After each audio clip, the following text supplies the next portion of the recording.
आपको रस मिला, पर वो तमाम चीजें अपना प्रभाव एक समय के बाद छोड़ देती हैं। सत्संग की महिमा इसलिए कही गई है क्योंकि सत्संग आपको हमारे और आपके जीवन के सार तत्व की तरफ ले जाता है। हमारा और आपका जन्म संसार में बहुत ही विशेष, बहुत ही खास भेद को जानने के लिए हुआ है। एक दिन एक भाई मुझसे आकर मिले, बहुत ही मेहनत से काम काज में लगे थे, व्यापार खड़ा करने में। कहने लगे मेरे लिए व्यापार सब कुछ है, खूब पैसा कमाना, सुख कमाना, बहुत पैसा कमा करके जीवन में ठाठ से जीवन जीना, ये मेरे लिए सब कुछ है।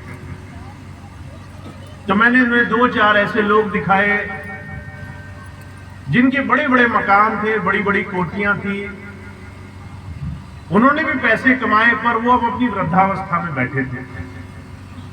कोई उन्हें पूछने वाला नहीं, घर है, समय देने वाला कोई नहीं। पैसा है पर उस पैसे का सुख नहीं भोग सकते, अच्छे गद्दों पर बैठे हैं पर उससे आराम नहीं मिल रहा है। सिर्फ ये दिखता है कि जीवन, जो पूरा जीवन बीत गया वो बस हाथ से निकल गया समझो। जब ये बात हमें एहसास होती है कि हमारा ये जीवन हमें हमेशा के लिए नहीं मिला और एक न एक दिन संसार से जाना पड़ेगा, उस दिन सत्संग, उस दिन आत्मज्ञान की बात हमें समझ में आना शुरू होती है। एक बहुत बड़े विद्वान हुए, उनका कहना था हमें संसार में दो तरह के जीवन प्राप्त होते हैं। दूसरे जीवन की शुरुआत तब होती है जब पहला जीवन हाथ से निकलने लगता है, जब हमारा सारा समय हाथ से निकल जाता है और हमें अपनी मौत, अपना अंत समय दिखाई देने लगता है। तब हमें इस बात की फिक्र होती है कि हमने जीवन में कुछ छोड़ दिया है, कुछ ऐसी चीजें हैं जिस पर हमने ध्यान नहीं दिया, जिन चीजों के लिए हम सारा जीवन मेहनत करते रहे, वो जीवन अब जा चुका है।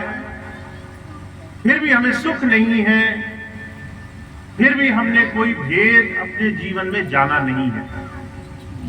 तो हमारे गुरुजी को फरमाया करते थे, सत्संग आपको अगर समय रहते आत्मज्ञान दे दे कि आपके जीवन के दो बड़े अलग अलग पहलू हैं।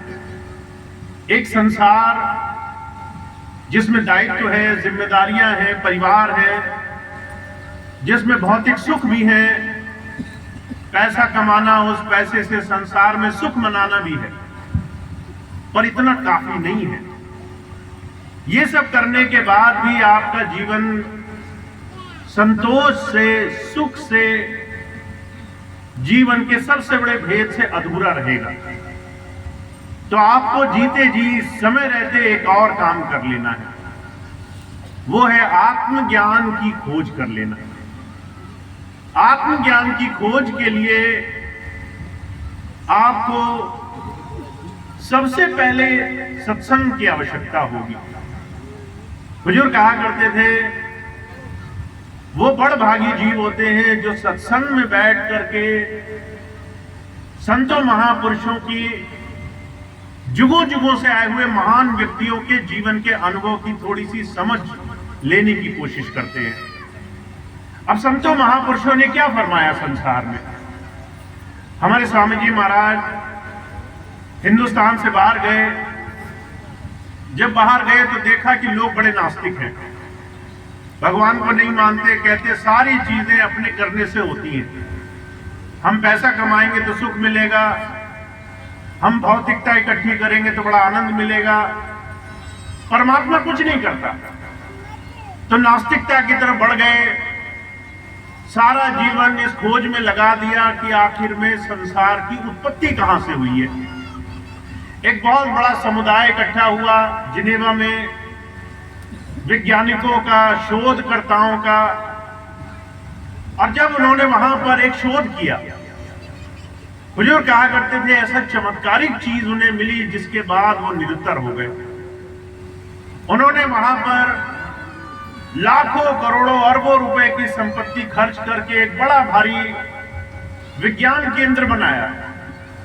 बहुत सारी ताकत लगाकर ये जानने की कोशिश करी कि आखिर में संसार की उत्पत्ति हुई कहां से, और उन्होंने ये जानने की कोशिश करी कि सबसे बारीक से बारीक जो चीज है उसके अंदर कौन सी शक्ति काम कर रही है, जिसे अणु और परमाणु का नियम कहा जाता है। अब जहां वहां खोज करनी शुरू करी, एक छोटा सा कंकड़ लिया, उसे तोड़ते गए। एक समय ऐसा आया जब उसे तोड़ नहीं पाए। उसके बाद उन्होंने अपनी जितनी भी शक्ति थी वो लगाकर जब उस अणु को तोड़ा तो एक प्रकाश पैदा हुआ। वो प्रकाश इतना तेज था जिसके आगे दुनिया के बड़े से बड़े प्रकाश पीछे पड़ गए।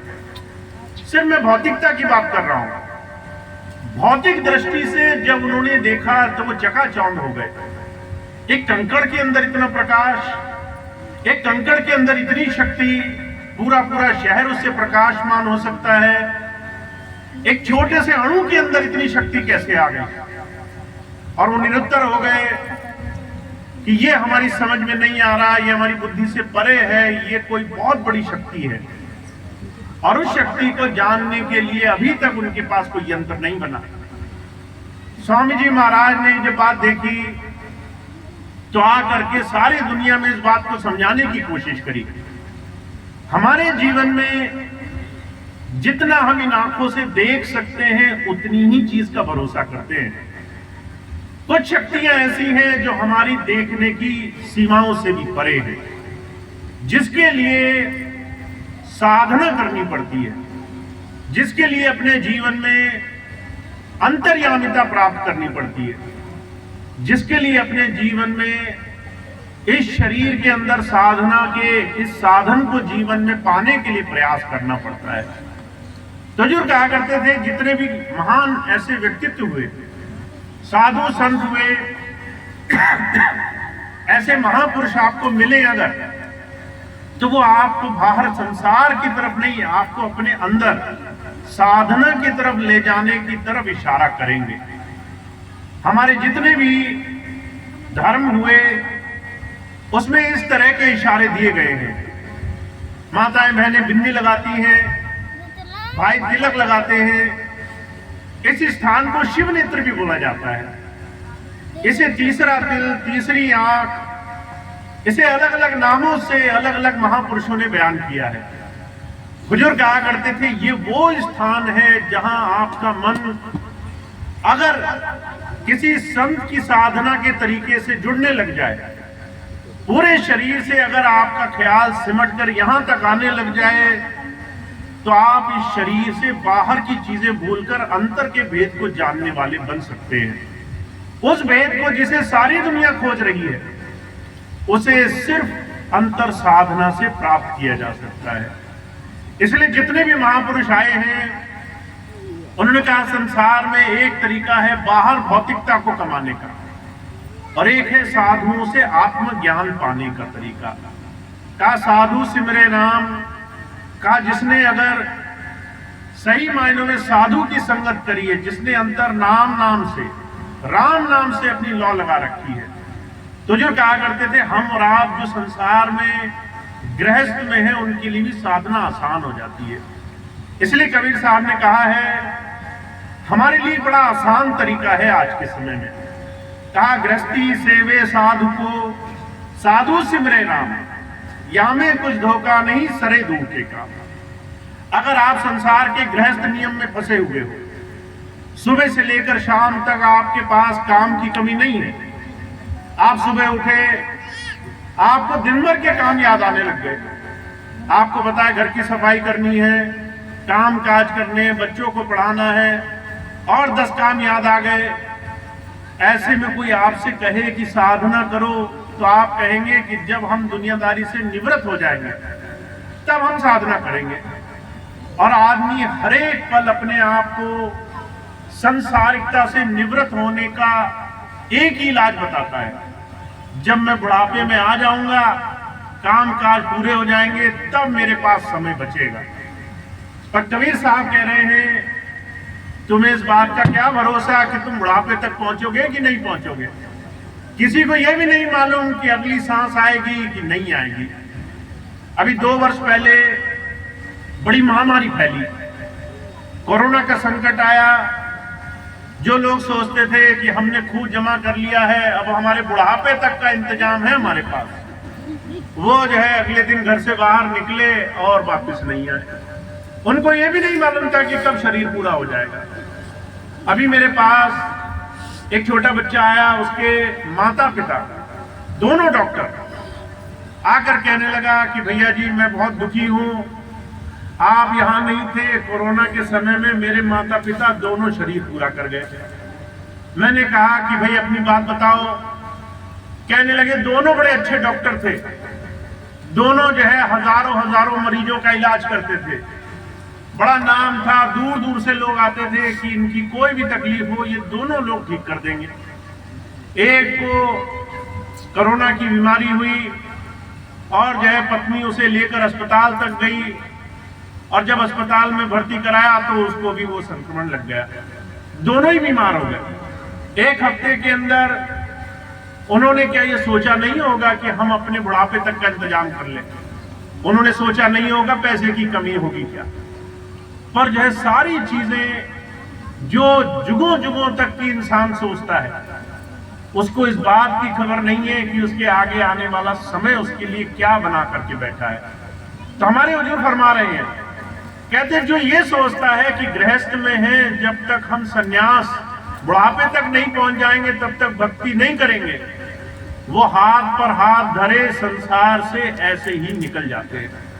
तो जब संत आते हैं, कहते हैं गृहस्थी को साधु की संगत मिल गई अगर, और उसने आपको एक सहज तरीका बता दिया कि हर रोज के काम में कैसे तुम राम नाम का, प्रभु नाम का सिमरन कर सकते हो, कैसे अपने ख्याल को दोनों आंखों के बीच में सिमटा सकते हो, तो आपके लिए हर रोज दुनिया के काम के बीच में भक्ति का साधन आसान हो जाएगा। तो जो संत आते हैं वो सहज भक्ति सिखाने के लिए आते हैं। और जो कहा करते थे, आप और हम भाग्यशाली हैं ऐसे समय में जहां चारों तरफ हाहाकार मची हुई है, एक क्षण भर में संसार में हर तरफ मारामारी फैल जाती है, जहां चारों तरफ संकट फैलते देर नहीं लगती, वहां हम ऐसे समाज में जन्म लेकर आए हैं जहां पर संतों महापुरुषों की, गुरुजनों की, अलग अलग महापुरुषों की देन से हमारे जीवन के आसपास शांति का माहौल है। इसको आप बनाए रख सकते हैं कैसे? ऐसे महापुरुषों के सत्संग को जीवन में धारण करके, उसको जीवन में उपयोग में ला करके। इसलिए जितने भी महापुरुष आए हैं, कहते हैं आपको 2 चीजें अगर आप जीवन में कर लें, अपने इस व्यस्त जीवन में 2 चीजें अपने जीवन का आधार बना लें, तो आपके काम आसान हो जाएंगे। अभी कुछ दिन पहले मुझे एक भाई मिले, आकर कहने लगे, भैया जी मैंने 10 वर्ष बहुत समय मेरा छूट गया, तो ध्यान में मन लगना बंद हो गया, बड़ी मुश्किल होती है, अब मैं ध्यान में नहीं बैठ पाता। मैंने उनसे एक बात कही जो बात मैं आज आपके सामने रखता हूं। मैंने उनसे कहा, ध्यान सिर्फ आंख मूंद करके जो साधना के तरीके आप संसार में सोचते हैं वैसा नहीं होता कि आप जो है ऋषि मुनियों की तरह धुनी रमा करके बैठ गए, वही तरीका हो सकता है ध्यान का। ये ध्यान का तरीका अधूरा है। जब संत आते हैं, कहते हैं इसके लिए आपको पहले सहज साधन अपनाना पड़ेगा। अब सहज साधन क्या है? आपका पूरा दिन काम से भरा हुआ है, बहनें हैं घर में, काम में हर तरह से व्यस्त रहती हैं, भाई हैं बाहर निकल जाते हैं, काम में व्यस्त रहते हैं, मन पूरी तरह संसार में रमा हुआ है। इस मन से आप 24 घंटे संसार के संस्कार अपने अंदर ले रहे हैं। आपके सामने से कोई गया, कोई गाली देते हुए गया, आप उससे अगर दूर भी चले गए तो भी उसकी शक्ल याद रहेगी आपको उसका नाम, आपको उसकी कई बातें बार बार मन में घूमती रहेगी, क्योंकि आपका मन 24 घंटे संस्कार खींच रहा है। 24 घंटे आप संसार में हैं और संसार का विष खींच रहे हैं। तो पहले तरीका संतों ने, महापुरुषों ने क्या फरमाया कि आप चलते फिरते कोई भी काम करते, अगर आपके हृदय में ये भावना आ जाए कि मेरे जीवन में सब कुछ अच्छा चल रहा है, मैं उस प्रभु का धन्यवाद करता हूं, मन में एक बार उद्गार प्रकट हो जाए तो समझ लीजिए आप उस प्रभु भक्ति के साधन पर लग गए हैं। मन में विचार उठना जरूरी है। अगर आपके मन में है कि मैं किसका धन्यवाद करूं, सब मैंने ही कमाया, सब मैंने ही किया, मेरे करने से सब हो रहा है, तो आप आंख मूंद करके कितनी भी साधना करो, ये मन आपको उस प्रभु चरणों में लगने नहीं देगा। और वहीं चलते फिरते अगर आप शुक्राना करते हो, आप उस प्रभु का धन्यवाद करते हो, तो आपके मन से ये मैं अहम भावना धीरे धीरे जाने लग जाएगी। तो सबसे पहली बात, आपकी पूरी दिनचर्या में अगर ऐसे क्षण इकट्ठे होने लग गए, 2-2, 4-4, 5, 10 जितने भी हों, बार बार आपके मन में धन्यवाद आया तो आपके मन में उद्गार प्रकट होता है। मैं आपको एक छोटा सा उदाहरण बताता हूं। अभी पिछले दिनों एक बहन मेरे साथ बैठी थी, सत्संग जा रहे थे, रास्ते में एक जगह गाड़ी रुकी। अब आपने देखा होगा मांगने वाले आ जाते हैं, कहीं पैर टूटा है, कहीं हाथ टूटा है, कोई और शरीर से अपंगता है। वो आई, वो मांगने वाला आया तो वो बहन जो है पीछे बैठी थी, एकदम हाथ जोड़ करके उसने जो है अंदर मन ही मन प्रार्थना करी। अब आप सोचेंगे कोई मांगने वाला है, उसे दे ना दे, पर उस बहन ने बिल्कुल उल्टा किया, हाथ जोड़े, आंखें बंद करी। और थोड़ी देर बाद जब हम वहां से चले तो मैंने उससे पूछा, आपने क्या किया? कहने लगी, मैंने धन्यवाद दिया। मैंने कहा, हे मालिक, इसके पास एक हाथ नहीं है, एक पैर नहीं है, और मेरे पास तो दोनों चीजें हैं, सब कुछ है, और मैंने अभी तक तुम्हारा धन्यवाद नहीं किया। अब देखने का नजरिया है। संसार में हम अपने आप की तुलना किसी रईस, किसी अमीर, किसी धनाढ्य से करें कि उसके पास तो सब कुछ है, हम बड़े अभागे हैं। तो जो कहा करते थे, आप अगर ऐसी नजर से देखोगे तो सारी जिंदगी कट जाएगी, आपको लगेगा कि मुझे तो परमात्मा ने कुछ दिया ही नहीं। और वहीं दूसरी तरफ जो आपसे हीन हैं, क्षणिक हैं, गरीबी में हैं, तकलीफ में हैं, उनको देखकर अगर प्रार्थना बन गई, धन्यवाद देने की भावना बन गई, हे प्रभु मेरे पास सब कुछ है, इसके पास तो पैर तक नहीं है चलने के लिए, हाथ तक नहीं है काम करने के लिए, मैं तुम्हारा धन्यवाद करता हूं। तो हमारे स्वामी जी कहते हैं, पहली चीज मन में उद्गार प्रकट करो। तुम्हारे जीवन में 24 घंटे तुम्हारे इर्द गिर्द हजारों ऐसी चीजें हो रही हैं। बहुत से बच्चे आते हैं, लड़ते झगड़ते, चीखते चिल्लाते हैं। बहुत से लोग आते हैं, जरा जरा सी चीज पर नाराज हो जाते हैं। अभी पिछले दिनों मैंने एक देखा, हम सड़क पर चल रहे थे, हमारी गाड़ी से आगे गाड़ी थी, एक भाई ने बड़ी बुरी तरह से चलानी शुरू करी और बड़ी तेजी से आगे गाड़ी काटी। अब गाड़ी का एक्सीडेंट होता हुआ देखकर जिस भाई की गाड़ी में हम बैठे थे, उस भाई ने मन से एकदम जो है क्रोध की भावना निकली और 2-4 उसने गुस्से की बात बोली। अब मैंने सोचा शीशे भी बंद है, सामने वाला चला भी गया, इसको गुस्सा भी आया, इसने चीखा चिल्लाया भी। अगर इसका गुस्सा सुना भी तो हम ही ने सुना, जिसको सुनाना चाहता था उसको तो खबर भी नहीं लगी कि ये इंसान हम पर नाराज हो गया। पर हम उस बात को करके बड़ा सुखी महसूस करते हैं कि हमने दूसरे पर अपना गुस्सा निकाल दिया। हुजूर कहा करते थे, जब संत आते हैं आपको नजरिया देने के लिए आते हैं। संसार में आप धन्यवादी बनोगे, उस प्रभु का शुक्र मनाओगे, या फिर छोटी छोटी चीज के लिए उसके साथ उलाना दोगे। तो सबसे पहली चीज हमें अपने जीवन में उसका उपकार मानना शुरू करना है। तो स्वामी जी पहली बात कहते हैं, अपने आचरण में सुधार लाइए। अगर आप छोटी छोटी चीज भी उस मालिक की देख पा रहे हैं, अपने जीवन में उसकी दया मेहर समझ पा रहे हैं, तो एक उसका बहुत बड़ा लाभ होता है। जब आपको जो मिल रहा है वो आप देख पाते हो, तो आपके जीवन में ऐसी हजारों चीजें होने लग जाती है जिससे आप अपने जीवन में और सुख की प्राप्ति महसूस कर सको। आपको अगर आज एक चीज मिली है, आपने उसका धन्यवाद दे दिया, तो आपके लिए वो सारी चीजें बढ़ने लग जाएंगी। और अगर आपने एक गलत चीज हुई उसी को देखा तो आप जो सिमरन कर रहे हो वही चीज आपके जीवन में बढ़ेगी। तो मैं देखता हूं हजारों लोग सत्संग में तो आते हैं पर मन से सत्संग पकड़ते नहीं है। मन से सत्संग में कोई भी बात ऐसी जीवन में घर ले जाकर उसका आचरण करने का प्रयास नहीं करते हैं। तो पहली चीज है हमारा सामाजिक, सांसारिक, वैचारिक और बाहरी तौर से अपने जीवन में अच्छी चीजों का चुनाव करना, अच्छे गुणों का अपने जीवन में उसकी अच्छी भावना को, सुख भरी भावना को अपने जीवन में बसाना, ये पहली चीज हो गई। अब दूसरी चीज स्वामी जी महाराज कहते हैं आज के इस कलयुग में जहां हाहाकार मचा हुआ है वहां आप एक बहुत अच्छा काम कर सकते हो, वो ये कि अपने जीवन का थोड़ा सा समय किसी अच्छे काम के लिए निकाला कर, किसी सेवा के काम में निकाला। सेवा पर स्वामी जी ने बड़ा जोर दिया। अगर आप किसी की मदद करने के लिए तत्पर हो, अगर आप किसी की मदद करने के लिए थोड़ा सा भी हाथ बढ़ाते हो तो आपके जीवन में अपने आप आपको फर्क महसूस होगा। तो जो कहा करते थे साधना के पथ पर ये दो चीजें बड़ी आवश्यक है।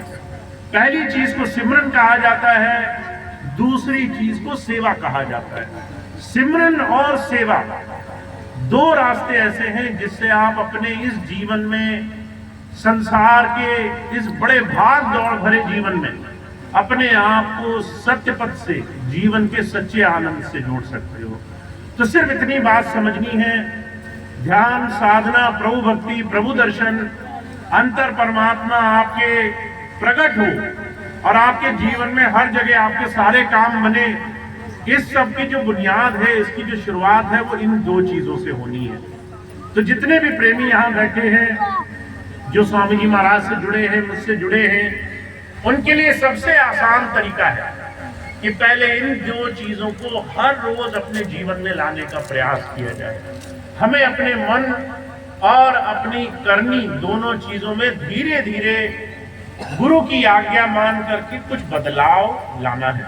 अपने जीवन में गुरु की बात को मानने का प्रयास करना है और इसका आप अपने आप परिणाम देखेंगे।